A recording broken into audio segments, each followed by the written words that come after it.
তাবিজ ব্যবসায়ীদেরকে কবর দেওয়ার জন্য আমাদের মতো সালাফি আলেমরাই যথেষ্ট, ইনশাআল্লাহ। শিরক করো।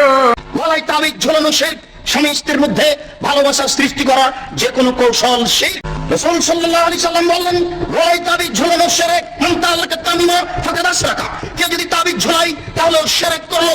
যে কোনো তাবিজ, যে কোনো মাদুলি, কোরআন মাজিদের আয়াত লিখে তাবিজ ঝুলালে ডবল অন্যায় হয়। কোরআন মাজিদ কারো গলায় ঝুলে পায়খানায় যাওয়ার জন্য আসেনি, গলায় ঝুলে পেশাবখানায় যাওয়ার জন্য আসেনি। যে কোনো অন্যায় করবে কোরআন মাজিদের আয়াত গলায় করে এটা একজন সাহাবী তাবিজের ব্যবসা করেন নাই। ঝাড়ফুঁক করেছেন, ঝাড়ফুঁক করা জায়েজ আছে, রাসূলুল্লাহ করেছেন, সাহাবায়ে কেরাম করেছেন। ঝাড়ফুঁকের জন্য কোরআনের মধ্যে দুইটা সূরা শুধু ঝাড়ফুঁকের জন্যই আল্লাহ নাযিল করেছেন, একটা সূরা ফালাক আর একটা সূরা নাস। সুবহানাল্লাহ বলে।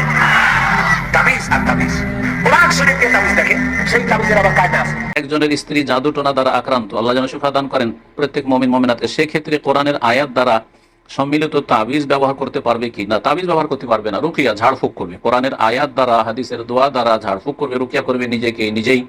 তাবিজ কবজ থেকে বিরত থাকতে হবে, কোনো ভয় নাই। আপনি আল্লাহকে চিনেন না তাই তাবিজ ব্যবহার করতেছেন, আপনি আল্লাহকে জানেন না তাই তাবিজ ব্যবহার করতেছেন। আপনার আল্লাহকে চিনার জানার কমতি আছে, আল্লাহকে আরো চিনেন আরো জানেন, আপনার তাবিজ ব্যবহার করার আপনি মুখাপেক্ষী থাকবেন না। আল্লাহকে চিনার জানার অভাবে আপনি তাবিজ ব্যবহার করতেছেন, তাবিজ খুলে ফেলে দিন। ওর মধ্যে আল্লাহর অপমান আছে, কোরআনের আয়াত দিয়ে হলো অপমান আছে।